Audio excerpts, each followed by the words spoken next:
I want to teach you how to sell so good, people will literally pull out their wallets and say, "Take my money." But before I give that method to you, you must make one promise to me that you will only use this method for good. I will not manipulate. If you can't promise that, aka you're a sociopath, do not watch this video. I'm willing to bet at some point in your life you've had to sell something. Maybe this is a physical product. Maybe it's yourself during a job interview. Maybe it's persuasive speaking and you're selling your ideas.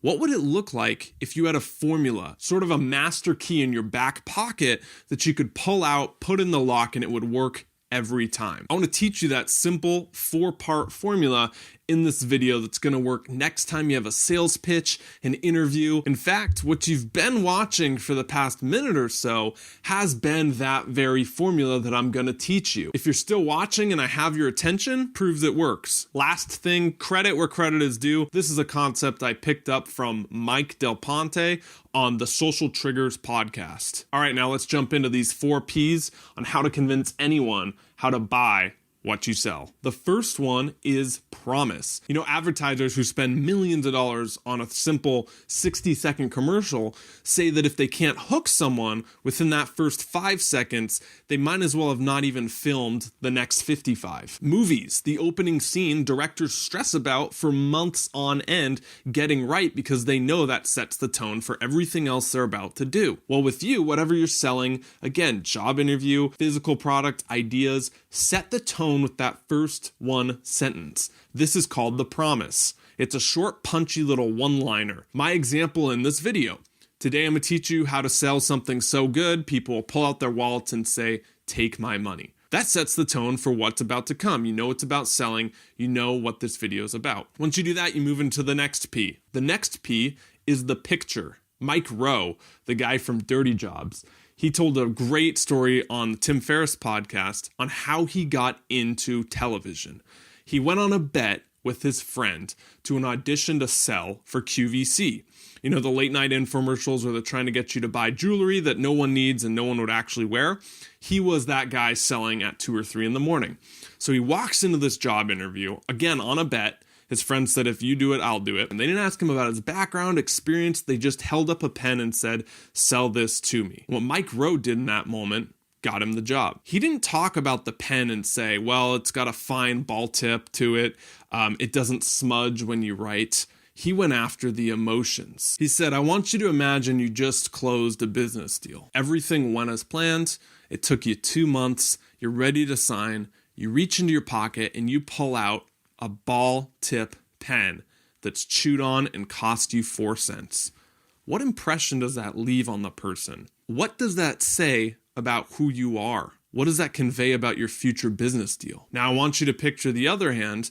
You have this pen that's perfectly designed, German engineered, writes like a feather, and you give that to them to seal the deal. See, what Mike did that got him the job on QVC, he didn't go after the features of the pen. He went after the emotional side. He put the picture in their mind of using that pen, and that's how it sold them, leading him to get the job on QVC. You might be asking, "Clark, isn't selling logical? Wouldn't you want to convince someone on the reasons they should buy your deal? It's a better deal than the competitors?" No. You don't want to do that. We actually buy with our emotions, human beings, and then we justify with logic. So if you really want to convince someone, go after the emotional side of them. My example in this video, I said, look, if you're watching this video, I'm willing to bet you've had to fill in the blank, a job interview, sell something in person, convince people of your ideas.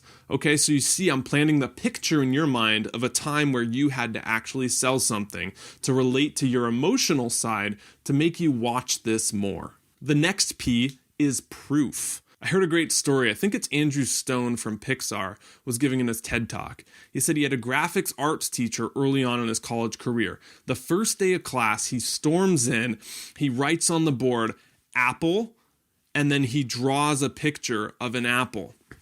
He says, "This is the number one rule of graphic design. Don't do this."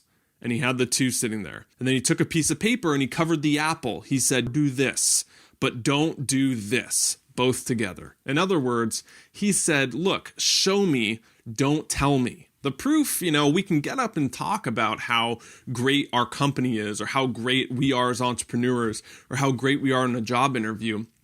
We can tell all we want, but people really want the specific examples, the stories, the emotional side, again, of times where you've made that happen. Show them, don't tell them. The last P in this is your pitch. Now, this is where a majority of people who get that mindset that, okay, I'm going to sell something, they focus 90% of their time on this component, and they miss those first 3. What's the problem? If you don't master those first 3 right there, this doesn't even matter.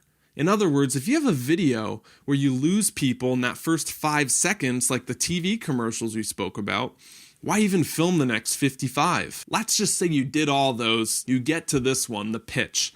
What do? I'm not going to spend time here going over the 7 psychological triggers of why we buy, with scarcity, social proof, credibility, all those things that we generally hear about when we're selling something. You can research those and you probably know a lot of them already. What I want to say here is just my biggest tip. There's the notorious jam study where they have jams in supermarkets and they presented people with 34 jams. What they noticed is that more people stopped, but less people buyed. And that when they only had a setup display of 4 to 8 jams, the conversions went through the roof.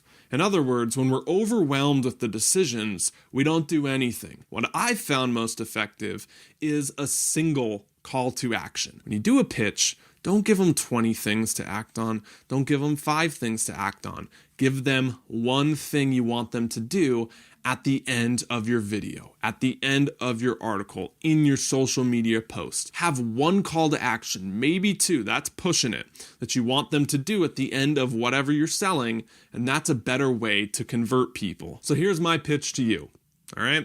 If you like this video, if you learned one thing that's new, go down below and hit that thumbs up button. If you hit the thumbs up button, share this video with anyone who you think could benefit. That's the only call to action I want. Just share this video with someone you've either know is in sales or that you've talked to about persuasion or sales with. Until next time, thank you so much for watching this video. I'm Clark. Stop settling, start living.